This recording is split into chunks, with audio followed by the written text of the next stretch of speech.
Hi, both of you. How are you? I'm Susan, and this is Sara. Hi, Susan. Hi, Sarah. Hi, guys. Is Hi. Sarah your miracle or only a friend?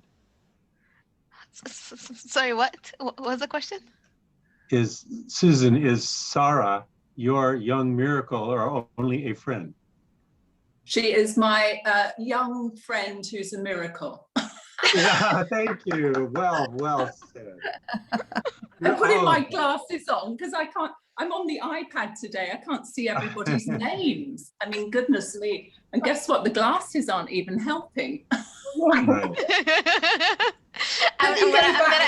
I'm gonna pull a blind joke of like welcome to the club. But anyways, that's for another time. Boom. Go girl. Go girl. I love it. Corinne. Hi, Corinne. Hello, Susan. Corinne. Yeah. Hi, Louis. That's what I was. Yeah, I'd love to see you. Well, Thank you.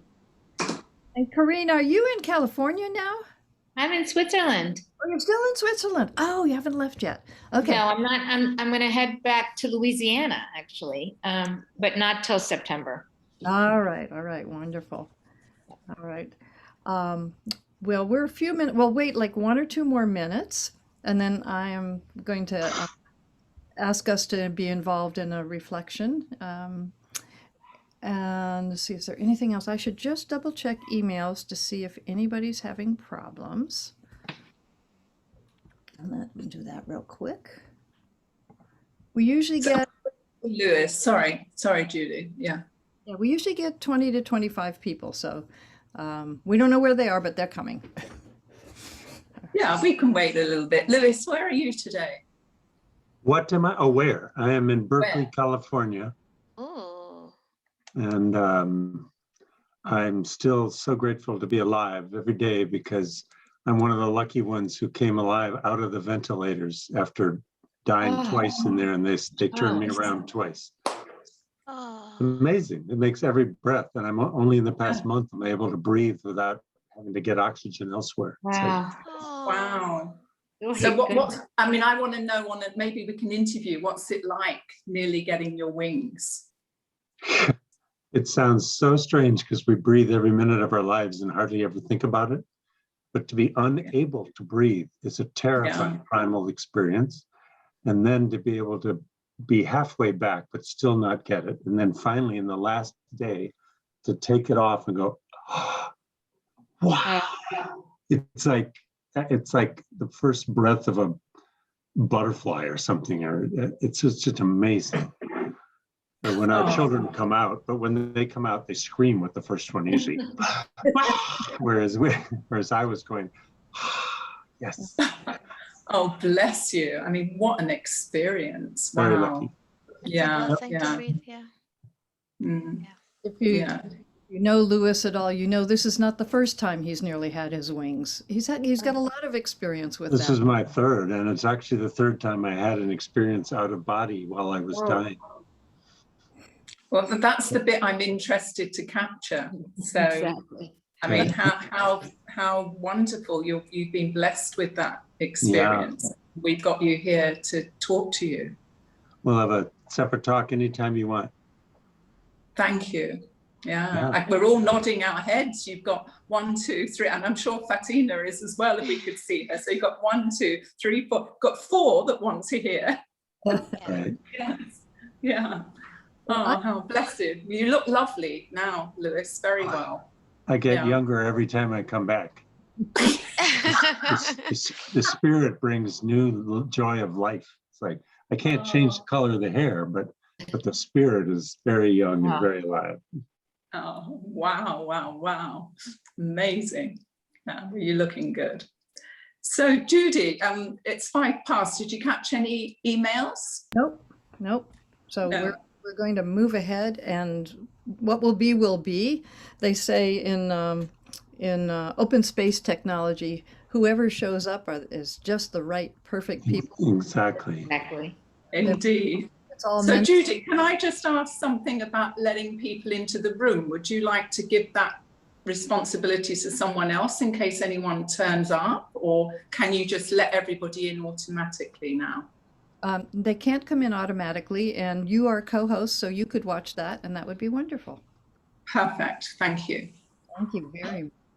So I'd like to open with just a brief reflection, and then let's get Sara talking. I like Sara. You can call her Sarah or Sara, but this is about you today, and we're really looking forward to your sharing with us. So I invite you to notice your precious breath, as Lewis has so poignantly pointed out, that it is the breath of life. We have the gift of life.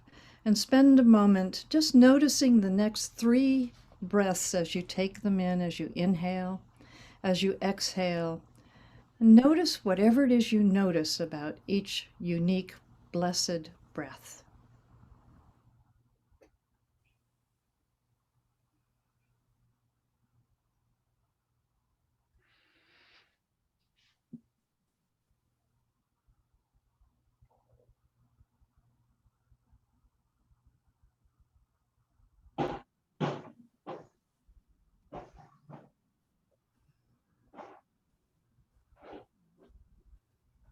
And then notice that what you're breathing is air that surrounds our planet and is breathed in and breathed out by millions of people, billions if you count those who lived before and those who will come. We share this breath. And today we share our hearts as we welcome Sara Minkara.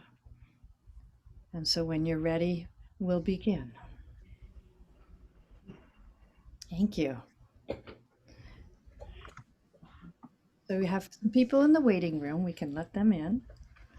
And Well, that's interesting, Judi, because I can't see them. okay, then So let me just have a look. Yeah. I'll just quickly let them in. There we go. But so let me just see. Okay, no, I found a thing. I'll keep that on. I can see Debbie then. So I let Debbie in.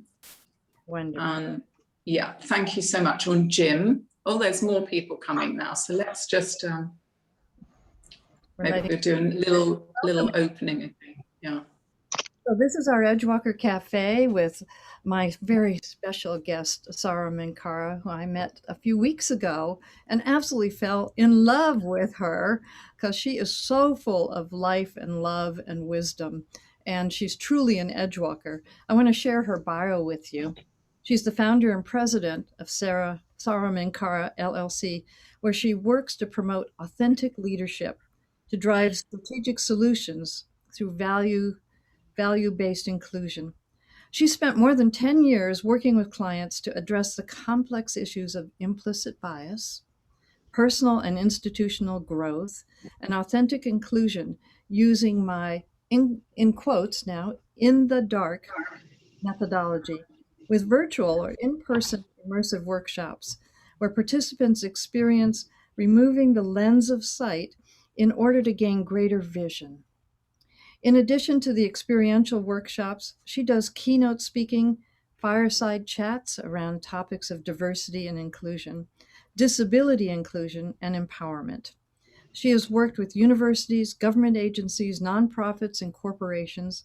Sara has been a facilitator with the Harvard Kennedy School's Executive Education Program, the UN, corporations, and an advisor to numerous academic, government, and policy groups on issues related to disability inclusion, adaptive leadership, and social entrepreneurship. She has accomplished so much in such a short time in her life. So I'm hoping I'm a part of her life for the rest of the time I'm on Earth, because I want to watch this woman make a difference in the world. It's just already doing that, and it's going to be much more powerful. So what we'll be doing today is 20 minutes or so of me asking Sara questions and giving her the floor so you can fall in love with her. And then we'll open it up for questions and answers. And then we have some closing information for you about what's going on next with Sara and what's going on next with Edgewalkers. So welcome, everyone. We're so glad to have you here. If you'd like, please put your location so we can see how international this group really is. And Fatina is helping Sara in the background. And so Fatina, I invite you also to add your name and location. Well, your name will be there already. And to be a part of this community that we're creating today. Sara, welcome. Thank you so much for agreeing to be with us at this Edgewalker Cafe today. Oh, I'm so excited, Judi, to be with you and with you, all of you guys. And thank you for your kind words. And I'm excited for this upcoming chat that we're going to have. Thank you. So we invited you to Edgewalkers because when I learned about your background, being an American Muslim woman, a person who's sight impaired, who's doing so much in the world, you've had some major accomplishments and taken on challenges like mountain climbing and all kinds of really cool things. Those are the qualities of an Edgewalker, someone who walks between worlds. And so I really, and Edgewalkers really have a strong sense of calling and purpose in life. And very clearly from my earlier conversation with you, that is true for you. So how did you come to this sense of calling and this place of walking between worlds? So it's been an interesting journey and a path, and to be honest, a lot of it started when I was young, not intentionally, but when I was 7 years old, on my birthday to be exact, I had woken up that day and I had lost most of my vision. So I went from a world where I could see to a world where I could no longer see. And we were in the summer house that overlooked these big, beautiful mountains, and I could no longer see them. I remember calling out to my mom coming and realizing that her second daughter has also become blind. My sister, 2 years previously, became blind and lost her vision. And I remember her hugging me really tightly, and and she said something very powerful at that moment. But when you're a kid, it really, you're a kid. But she said everything's going to be okay. And kids adjust, and kids really take in what parents bring forward, right? And I had the privilege and the blessing of having parents and a family and a support system where my mom never allowed the expectations or lack thereof surrounding disability to ever enter her home. She never allowed the disability narrative to enter her home, because what's the disability narrative? It's, oh, poor you, I feel bad for you, you're someone to be pitied, you're less than, you're different, you're a burden. That was never allowed to enter our home. Instead, she really pushed us to have ambition, dreams. We were seen as individuals with value. She did not project what our value was, but we were seen, and she said, you're going to pursue your own value and your own potential. And because of that, I continued going to the public school system in my town. I went to Wellesley, studied math economics. I went to Harvard. I lived a very full life, to a point where you were saying, Judi, and I even hiked and slid down a volcano in Nicaragua. But that's not because I had more potential. That's not because I had more abilities. That's because I had the privilege, and I call it privilege, of being seen and being included and being empowered and feeling like I belong in society and I can exist. But unfortunately, that's not the reality for most kids with disabilities across the world. And I used to see that through my travels when we were growing up, because my parents are originally from Lebanon. So we used to go to Lebanon growing up, and other places where I saw what kids with disabilities were dealing with, this narrative of being marginalized. And that's all over the world. Even here in the US, we still have some challenges regarding disability inclusion in the US. So growing up, realizing that what privilege I had and what, that tool of empowerment is so priceless, that's kind of what led me to where I am at, which is all about how do we make sure that every single person, exists, belongs, they're fully included, they're included more from an authentic lens, they're able to fully bring their true self forward, and they're able to bring their value forward, which means society sees the value of what they're of including everyone. So that's been my calling, and that's what's, and I'm going to stop here because anyways, but yes. So well, maybe just as a follow-up question, how do you do that? Yeah, so I do that. I started off by founding Empowerment Integration, an international nonprofit that focuses on disability inclusion. I started that when I was actually in college, and I ran it for 10 years. And actually last year, it was one of my biggest milestones where I handed over leadership to a new executive director. I'm still on the board, but that nonprofit focused on disability inclusion from a value-based lens, which was a new kind of concept in many spaces where I was working, because we were looking at disability not from a human rights lens, because when you stop at the human rights lens, you're stopping at a narrative where it says, I guess I have to include, I have to educate, and I have to employ people with disabilities. But that narrative can be harmful. That should be the baseline. But we want to come to a point where society says, I want to include people with disabilities, and if I don't, I will lose out on their value. And that narrative we were bringing forward in different ways to youth with disabilities, to the parents, to educators, to society at large.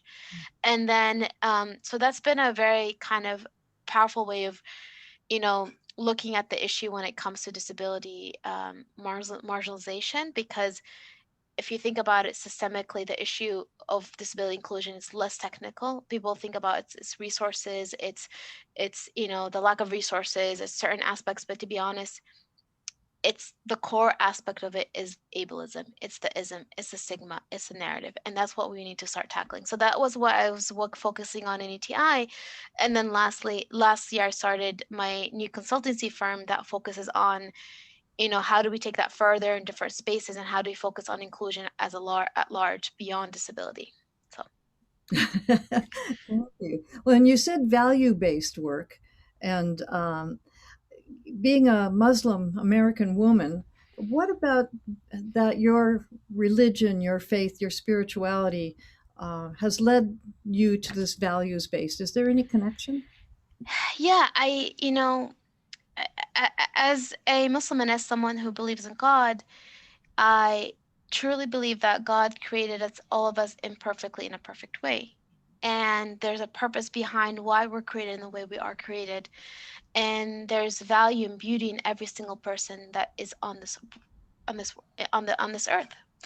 And that's really kind of impacted how I see myself. And it really allowed me to really embrace my blindness, my disability, in an empowering way, embracing and saying, it's part of who I am, and there's a strength behind it, and I'm going to see the purpose behind it.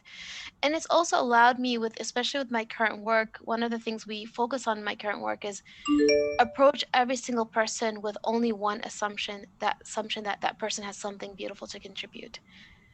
And truly believing that is such a powerful thing, because you're creating an empowering space for people, for yourself and for others. And that all comes from from me, from this lens that, God is the one who created all of us, and there's a beauty in that, and we need to look up for that beauty. That's probably the central aspect of any spirituality. Yeah, that we're all God's children, as that's what a Christian would say. Mm-hmm. Yeah. And one of the things about Edgewalkers is Edgewalkers are passionate about the future, really wanting to not only know what the future will bring, but to create it.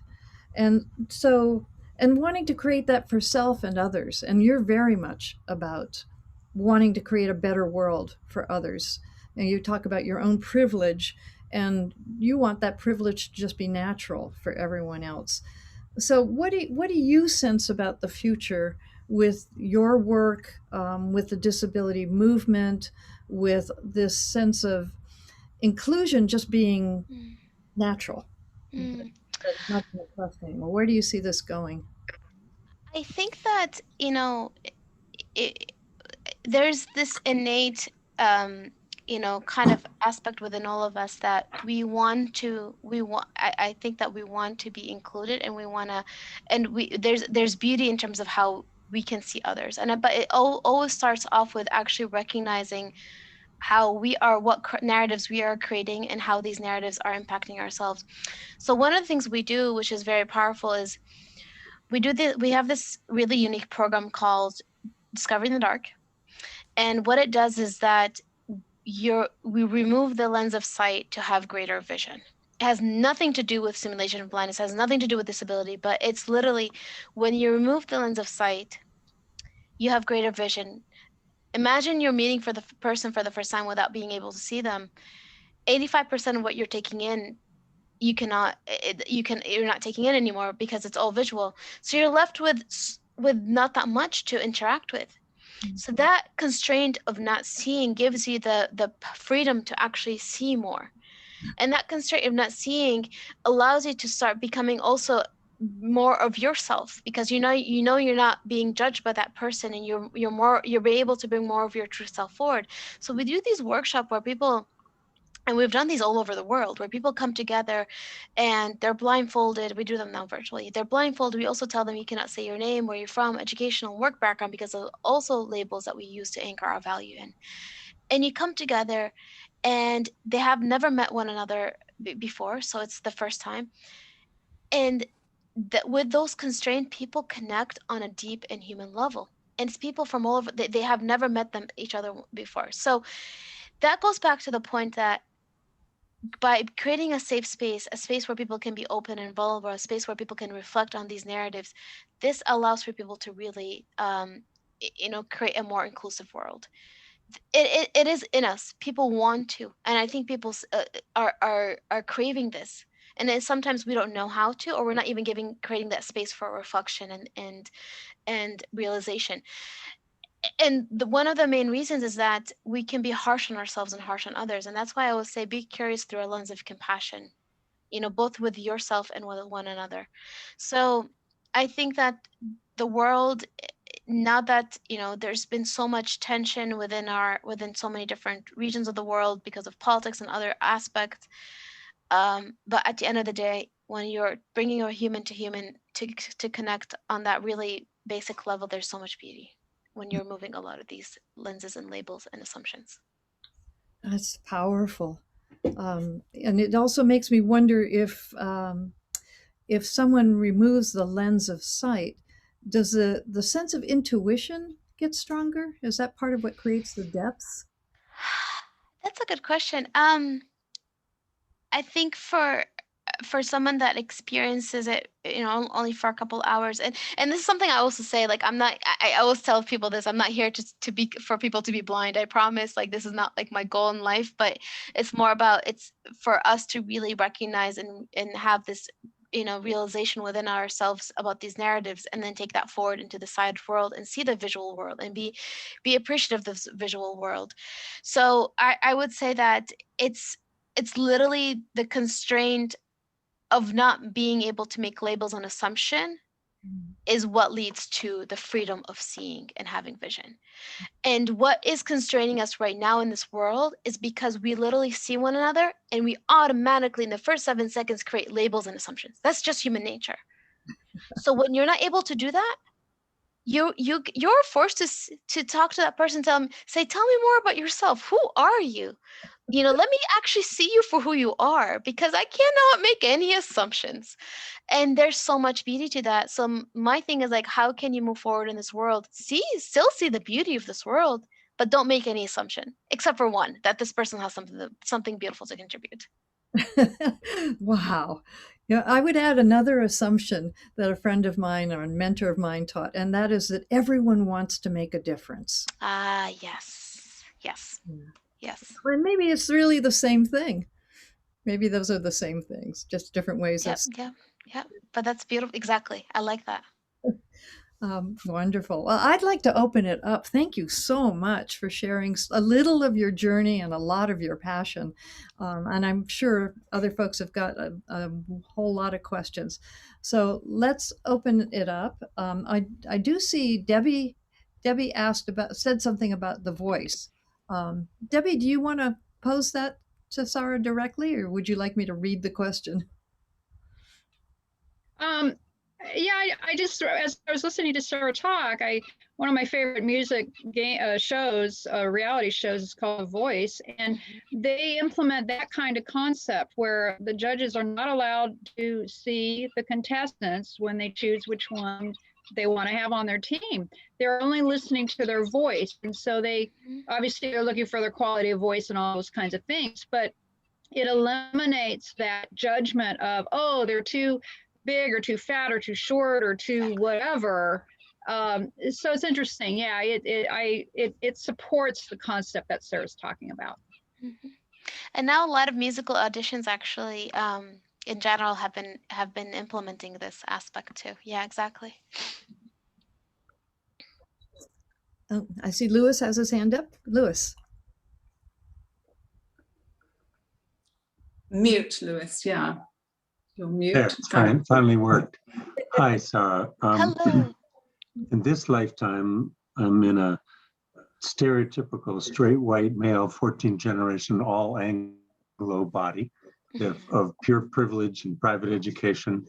And so having lived in that body or being raised in that body, I had no trauma and therefore none of the learning that comes from every trauma. So after my first near-death experience that opened me to being available to such learnings, my first great learning was a daughter who was brilliant and creative, but soon we discovered was so bipolar and schizoaffective that it required me to have the opportunity to learn from her sensitivities that I couldn't imagine. And then some of them are beyond her ability to handle and block them or be open to them. But anyway, the range really helped me. And then I had I died in a river accident and came back, but with brain damage so extreme, it took 5 years of recovery before my daughter said, "You're the same father," finally. And in that, the brain damage was so severe, I couldn't read, write, walk, or talk, or know who my friends were. And I started to develop such a valuable appreciation for every single little gift of multitasking that we all can do. And one of them that had to do with sight was to distinguish the difference, because I was ignorant, of course, about what your experience is. But I had a friend I grew up with who lost her sight from diabetes only in her 20s. So when I saw her, I would say, "Hi, Sarah," and and I want you to know now my hair is a little whiter and I'm wearing a white shirt and I'm wearing blue jeans. And she'd go, "Thank you, Lewis," because I know sort of what you look like. But then I had a friend, I do diversity training and have for 40 years because I needed to. And one of my friends has been blind from birth. And when I first met him, I said, "Hi, well, I just want you to know I'm in a white shirt." And he said, "Lewis, I don't care. I don't see anything. I never have, so it doesn't matter to me." So distinguish the differences. It's an amazing gift we all bring one another from whatever our ability or lesser ability is. Because with ever lesser ability, there's a greater ability. It comes from the extra energy that went into those aspects. So I love just being with you and hearing your wisdom and spirit and intelligence. Thank you. Thank you, Lewis, and thank you for sharing your story. That means a lot, and that's, oh my God, you've gone through a lot, but thank you. Yeah, we all have. That's how we learn. Yeah, exactly. It's so true.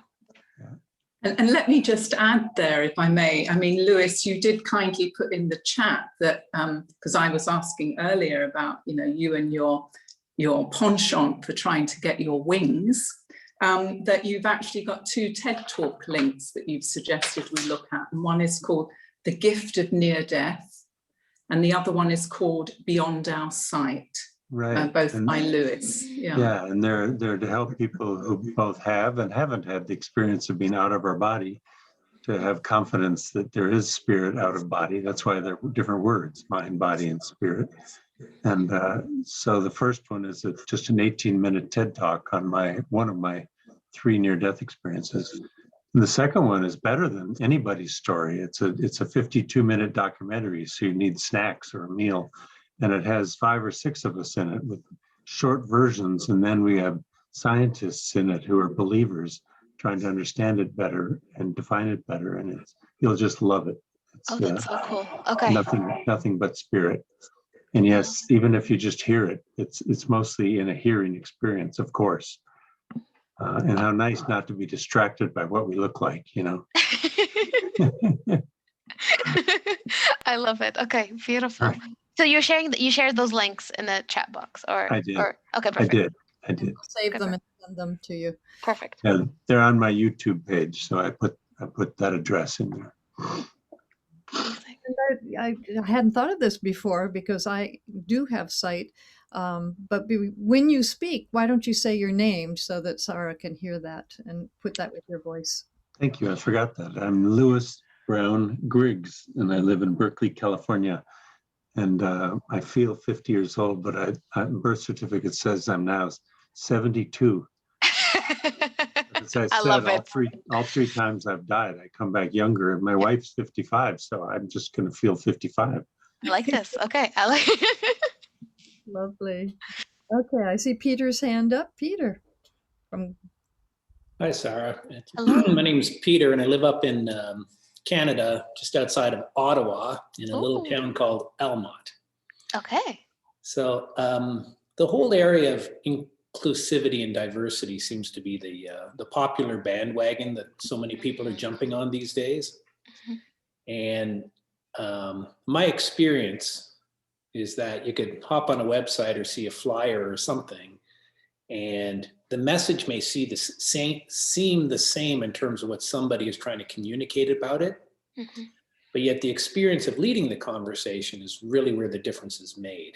And so I think there's a lot of intellectualization about it, the knowledge of it, or the thinking about it, but there's something different about you. That's my experience in this conversation. So I'm curious, how would you explain to somebody what is it you do and the difference that you bring? And I hate to do comparisons, but how are you different than a whole bunch of folks out there who are claiming to be I&D and belonging experts? Yeah. I mean, that's a really good question. Yeah, and there's so much out there when it comes to D&I world and that kind of stuff. So the way I kind of explain what we do and what I do with my team is, a lot of times inclusion is really discussed from a very technical lens. Let's make sure people are in the room and have access to the room. Let's make sure people have a seat at the table. Let's make sure we have our diverse representation of different kind of voices and backgrounds. But I always push people to say, well, the question is, even if you have a seat at the table, are you comfortable bringing your true self forward? And to be honest, most times and most spaces and most people would say no. There's certain parts of who they are that they're not comfortable bringing forward. Still, narratives and perceptions impact what we bring forward and how we see one another. So I always say that we are focusing on, the phrase that we say, we're focusing on promoting authentic leadership to drive strategic solutions through value-based inclusion. So let's make sure everyone can bring their true self forward. Let's make sure that the inclusion is not just from a human rights lens, it's from a value-based lens. And let's take when we are able to have more of people's authentic voices and perspective, we're able to create more strategic solutions. And the way we do that is through the In the Dark methodology, where it allows for people to really open up and share more of who they are. Great, thank you. Yeah, of course.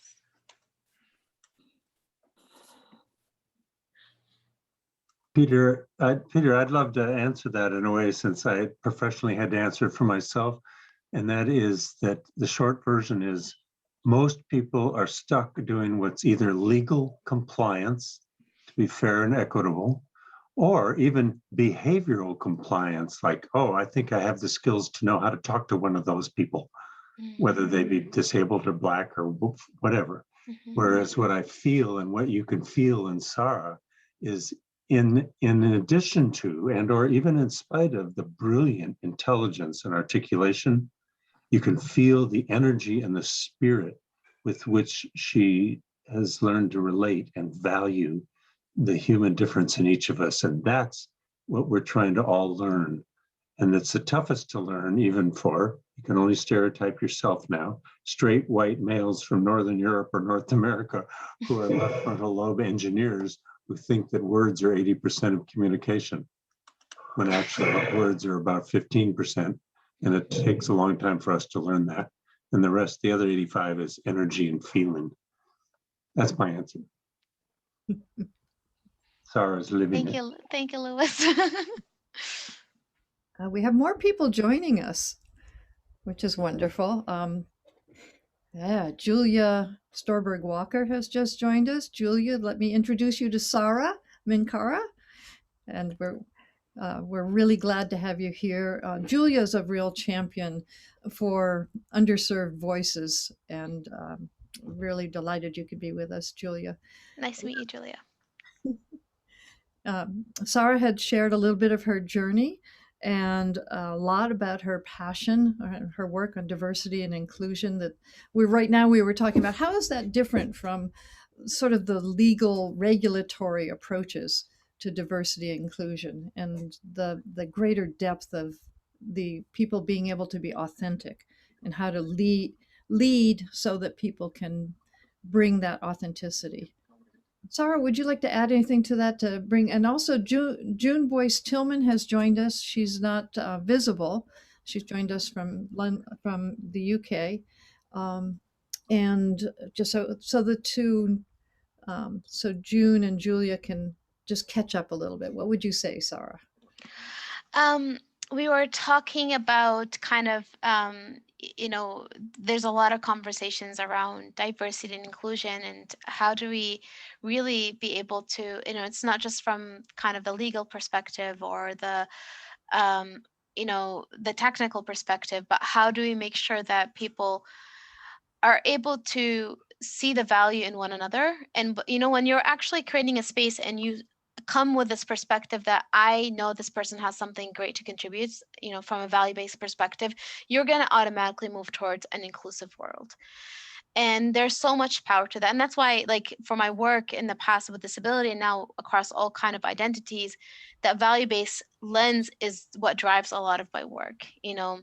I know that if I am seen through a lens that I am valued, right? People expect things and I am valued. That creates a source of empowerment for me, and that allows me to bring more of my true self forward, right? So there's that positive cycle that we can be creative, but it all starts with creating a value-based narrative. And just to give you guys an example, through a lot of my workshops, couple of the main things that really are brought up is, for instance, mental health disability, invisible disability. I always have people saying, I am more comfortable to talk about my disability in this space than in a normal space, because I don't want to be judged or stigmatized because of my mental health disability. And we've had people say that from a gender kind of lens. We've had people say that from so many different lenses. So it still exists in our spaces where people are not comfortable bringing more of their true self forward. So that's what we focus on. Yes, Corinne. Mute. Sara, I'm Corinne Young, and I live in Lugano, Switzerland. Ooh. And but home is New Orleans, Louisiana. But Okay. I've been living here for 8 years. I'm very curious, and I hope this is okay with you. What you're doing takes a lot of energy, a lot of love, a lot of light. So how is there a spiritual practice that you have, or many or several, that keep you in that loving space? Yes, actually, there's a few things, but for me, one of the main things I do on a daily basis, I do my 5 prayers, and throughout the day, from sunrise all the way to night, so there's these 5 prayers, and that allows me to really disconnect from the world and really connect more on a spiritual level with God. And I think that gives a sense of, you get drained through a lot of the work. Sometimes the work that I do, or that we all do, right? It could be draining, it could be sometimes frustrating, or it could be very also energizing. And there's so many different feelings. And I think just having that space of taking a step back and removing all these material lenses around me helps me re-energize. Yes. Thank you. And nature. I love nature. Me too.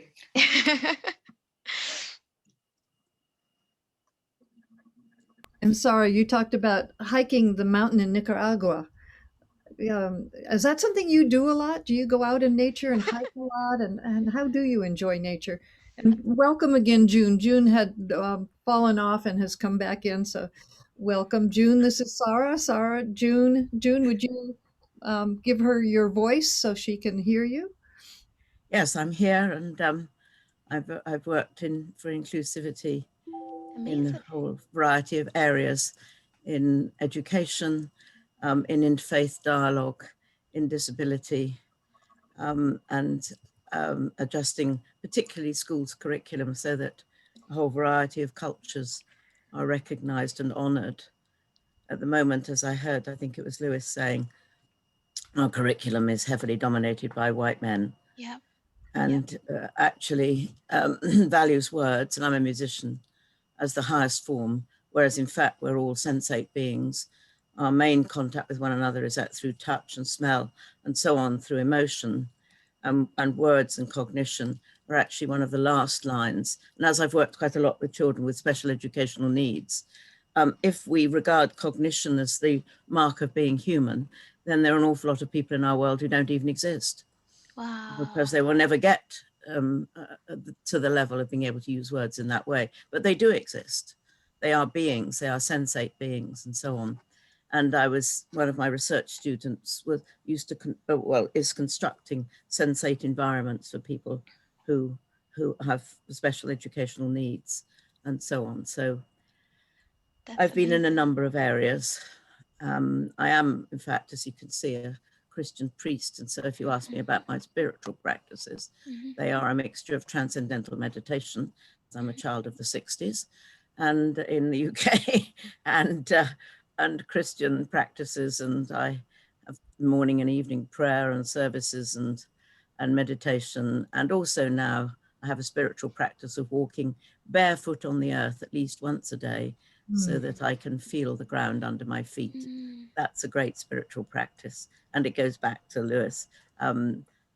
It's simply, I can sense the earth. It is the only way I can communicate. My feet are the best bit of me to feel, and for the earth to feel me and me to feel the earth. Sorry, I've taken too much time, but there we are. No, this is so beautiful. This is so beautiful. And I would love to connect with all of you guys. My colleague Fatina will write my email address and my website and that kind of stuff. But I would love, and if you guys can share your email address, that would be amazing. I mean, every single person that's spoken I would love to connect with you guys. But to answer, Judi, your question, oh yes, so I tend to I tend to do a lot of especially when I travel the world, I try to really create space for me to connect with the nature and the places I'm traveling. So that's why when I was in Nicaragua, we hiked that volcano. I've biked through jungles in Bali. I've done paragliding in the cedars and the mountains in Lebanon. Swam. So it's just all of the different parts of the world. I try to create spaces for the nature aspect, and it's just like what June was saying. It's a beautiful way to really, connect with yourself, connect with, the world around you, and connect with God. So yeah, I love nature. Wow. Tell us what paragliding felt like when you could not see. You feel like you're a bird flying. Well, I don't know. Who knows what a bird feels like? But don't do it in Lebanon. I would say do it in a country that it's a bit safer. But it was probably the happiest 20 minutes of my life until now. I would just say it felt true freedom. Like it just was so beautiful. Of course, if you can see, probably if I don't know, like you see the height in the mountains and everything. But for me, I felt the air and the just the wind, and you feel literally like you're in the cloud, and it was so beautiful. Yeah, I definitely recommend it for people that are not afraid of heights. And if you're afraid of heights, just put a blindfold on and you're good to go. I did lose a shoe while I was up there, and there was a funny story behind that. But anyways, yes. Oh, thank you. I wish I was flying with you. That sounds so beautiful. I know. Julia, hand up. Julia. Yes, thank you. Hi, Sara. It's nice to see you again. Yes. So I have two questions that I'd like to pose to you in the group. I just feel such a sense of community. I'm looking at your faces and it's just lovely. So one is, I was listening to an On Being interview with Ariel Berger recently, and he made the distinction between being a spectator and being a witness. And that just really entered me so deeply in terms of activism and seeing people, and I'm using the word seeing metaphorically, like witnessing people in all of their sovereignty and gifts and talents, rather than spectator, which is so removed. And I just thought there's application here for anti-racism work and social justice work. So I just like to toss that to you and see what you think, and anyone else have their ideas. And the second thing is, I guess the question I'm always seeking understanding is, how do we build our capacity to stand in the space of suffering and joy? Like, how do we stand in terror and love? And I'm experiencing these more and more the deeper I dive into consciousness, and it rips me. And I just want to talk to people who are in that space and learn capacity building and strength building and well filling. So any ideas on those? Yeah. I'll speak to the second question a bit, and I would love to hear other people's thoughts too. I look at it, it is true, like we are always living in kind of the tandem of suffering and love, and I look at the suffering, I try to see the suffering I go through that brings forward will result in strength, hopefully, and then the love is giving me the capacity to give strength to others. I just remember, like, one of my really toughest moments in my life is I did a bone marrow transplant, which I had to which of course, like, you have to be isolated at home for a year, and there's a lot of different complications around that. And in those moments I was in a period of really, really struggling. But I think that when you are at a point of really realizing there's purpose behind every single moment in your life, and whether it's good or bad, that gives you that purpose, and that helps you find serenity. And for me, I look back and I say, man, that year was probably one of the greatest years that gave me so much strength and resiliency, more than I could have ever imagined. And then the moments of love really allows me, like, I try to help bring that forward, to build capacity in for others, to give strength to others during those moments when they're going through their suffering and their struggles. So that's how I look at it. But yeah, that's a good question. I'd love to hear other people's thoughts. I think one of the reasons I became a Christian priest, because the Anglican Church is established in England. So a lot of things come to your door from the whole range of people. And one of the reasons why I was late coming in was because I've just been asked to take a funeral in London of one of the large, one would say, criminal families that I've known very well because I've taught some of them. And it was very tempting to say, no, I'm not going to engage with this because of the way some of you know, those families interact in cities and so on.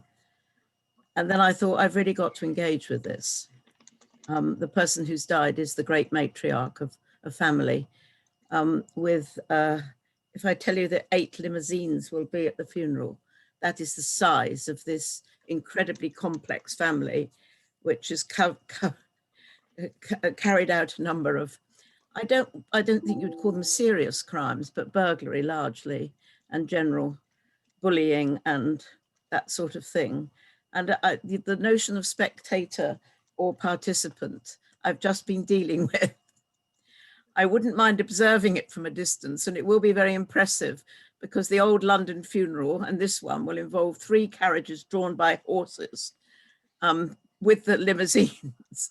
And I suspect even some people with a funeral on that side will bow to the coffin as it passes, because it will make such an impression on a London street.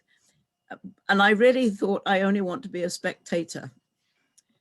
And in the end, I knew that I had to somehow or other participate in this, in all the complexity of this family. And it was a real choice. and I've resisted it for a while. It felt like being given a cast in a Martin Scorsese film. And it was, I still am afraid of what I've been asked to do, but I know that I have to engage with everybody of all of that huge family and what they've been through, much of which has been in prison and the law courts and so on. So I think I know, but it's also easier to be a spectator than a participant, so much easier. I could write articles about the family, but that wouldn't be a participant. So what I hear, June, is great compassion for everyone without judgment, which is what Sara has talked about so much, is having compassion and without having assumptions, without judging. So I want to thank you all for your wonderful questions. And I know we could go on for quite a while longer, but we're going to start wrapping up now. And Fatina has put in the chat a link to a quick survey that would allow Sara to be able to stay in touch with you and you to stay in touch with her. So if you would fill out that with your contact information, if you'd like to stay in touch, that would be very welcome. Sara's nodding her head. Yes, please. Yes, that would be very, very welcome. Yes, definitely. And so as we wrap up, Sara, what would you like to share that people might be able to be involved in, if you've got workshops coming up or other talks? Yes, actually. So a couple things. I would love for you guys to check out our website, saraminkara.com, and there's a Discovering the Dark program on there. We actually do have an open, every quarter we do kind of an open community in the dark. It's virtual. It's April 8th. So if you guys are interested, definitely fill out this survey so I can get your email address and we can add you to the invitation. You'll get to experience the full inclusion in the dark workshop. And would just love to stay in touch. My email is saraminkara.com. And whether we find ways to work together, whether, we collaborate in certain ways. So definitely would love to stay in touch.